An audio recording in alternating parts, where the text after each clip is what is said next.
Hi, I'm Barry Mano, founder and president of the National Association of Sports Officials. NASO has more than 19,000 members worldwide officiating at every level of sport. We are pleased to present You Have to Love It When They Boo. We want to thank Fox 40 International, makers of the world-famous Fox 40 whistle, for their sponsorship of this important program. We produced this video for two reasons. First, to celebrate the pride we have in this profession. And second, to help others gain a better understanding of what it takes to be a sports official. You will see it takes someone extraordinary.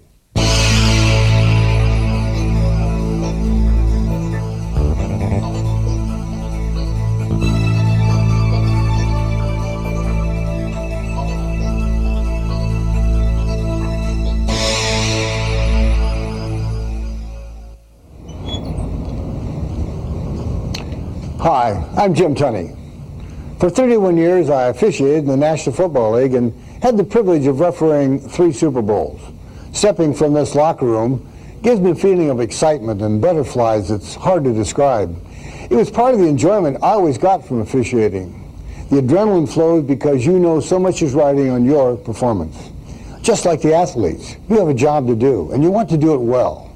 There are butterflies, but you know you're prepared. You know you're ready for whatever might happen. In the next few minutes, we're going to share with you an insider's look at officiating. Just how do these guys and gals become officials, and why do they do it? I didn't start out in the National Football League. I started out working youth league games and high school junior varsity contests like so many others. Regardless of the sport, there's a ladder you climb. For most, it starts at the recreational level, and from there you work your way into the high school, junior varsity, and varsity programs. You may then go on to small college and proceed to major college level. For a select and fortunate few, the big leagues become reality. It doesn't happen overnight, but with commitment, dedication, and respect for the game, officials at every level can and do make a significant contribution to the games they work. My high school football coach was an official. He was a collegiate and a high school official. And I loved sport, and I was a football man. He said, "You're not big enough or tough enough to do anything with football after you leave high school." He said, "Try your hand at officiating. And if you're any good, when you come home, I'll take you up to the local officials association after you graduate." And then he said the most important thing. He said, "If you're any good, you can do it your whole adult life." And I have. He was right. He got me into something that's just been spectacular for me. Officials come from all walks of life and many backgrounds. They're doctors, lawyers, laborers, homemakers, students, teachers, and business professionals. Still, they have much in common despite these diverse backgrounds. They have the personality and the character traits to make tough decisions quickly, in a split second when necessary, and the courage to stand by their decisions. That's what it's all about. That's the bottom line. As an official, your decisions are critical to ensuring that competition is played fairly. The playing field is your office. Several years ago, NFL Film produced a segment about a highly respected NFL referee, Johnny Greer. He literally has an office in every NFL city. All right, 25 seconds, I'm a one. At Johnny Greer's office, he works a lot of jobs. 4th down, who's in? There's bookkeeping. 3-4. Who else? 5-5. Okay. 56. 91, 56. 90. Over here. There's police work. Watch it, fellas. Knock it off. Come on, let's play ball. Okay, let's play ball. 94. There's counseling. 94. Going out his legs like that from the blind side is 15 yards. Just remember that. Okay? He needs the professionalism of a diplomat, the fairness of a judge, and the arguing skills of a lawyer. The clock had not reset. I know, but you beat us. You should let us get back in the huddle. I put you on the line. That's the best I can do. Put you on the line and make sure it doesn't run out. That ain't right. You see what I'm saying, Dad? Oh, yeah, I understand. But remember, you only had 10 seconds to go anyway, and the clock was still running. So the best I could do is put you back on the line and let you go from where you stopped. I know. The bad thing is I should have called timeout, but we didn't think of it. Okay. You should have told me. Phil, you want a timeout. Yeah, okay. And then they would accuse me of coaching, all right?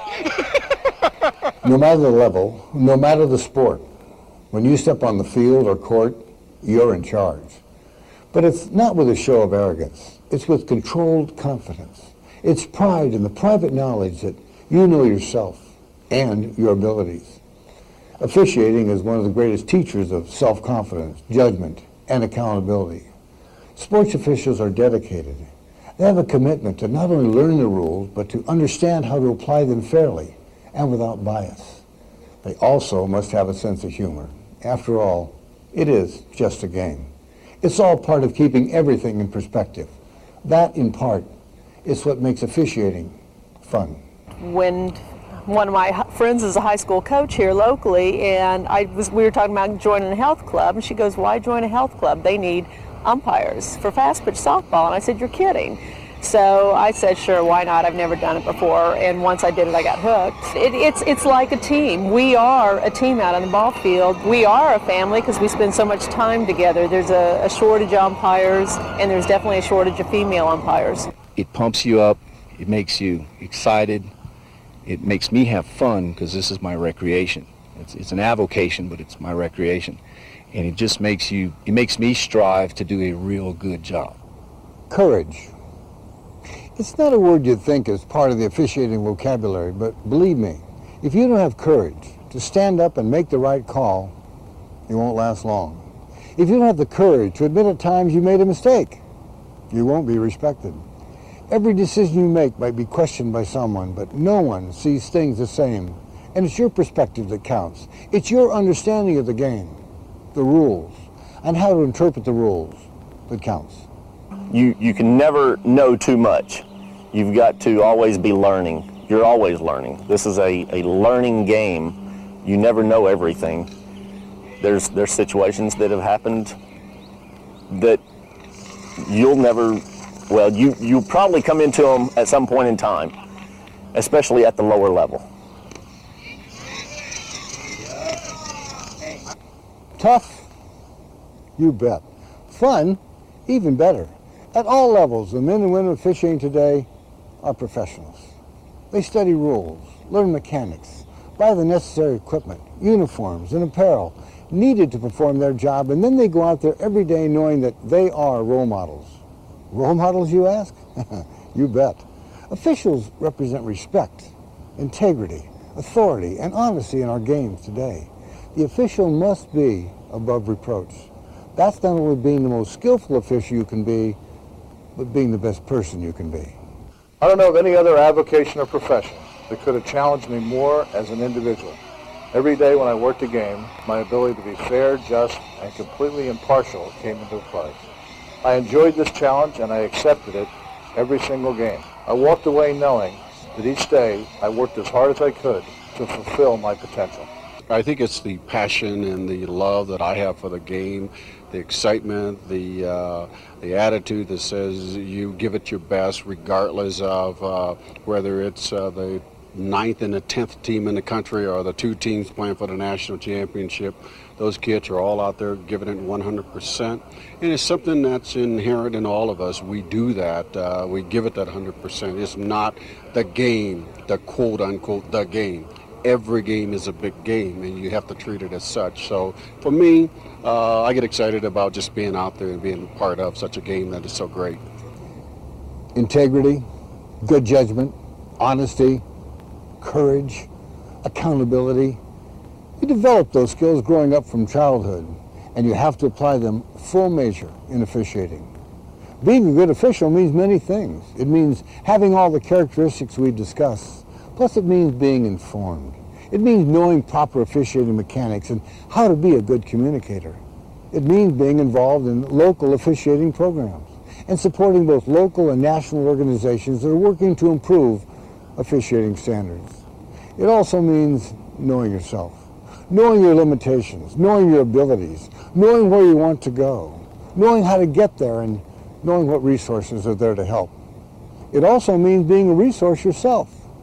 Mentoring other officials is vital, not only to the industry's growth, but to your personal growth too.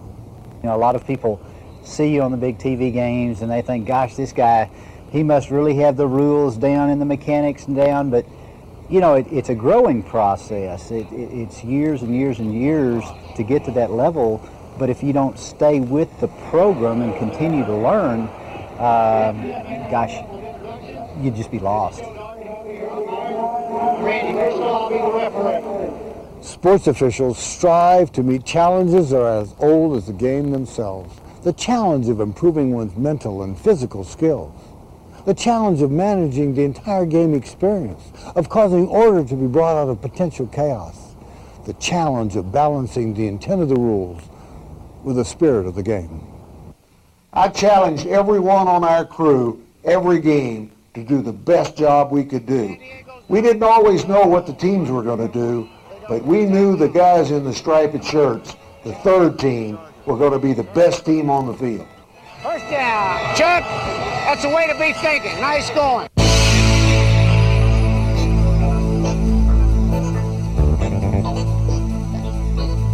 If you would like to learn more about becoming an official, contact NASO at 1-800-733-6100 and request the brochure, You Have to Love It When They Boo, Becoming a Sports Official. We'll send you this informative brochure absolutely free.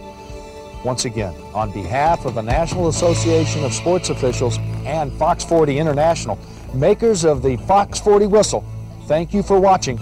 You have to love it when they boo.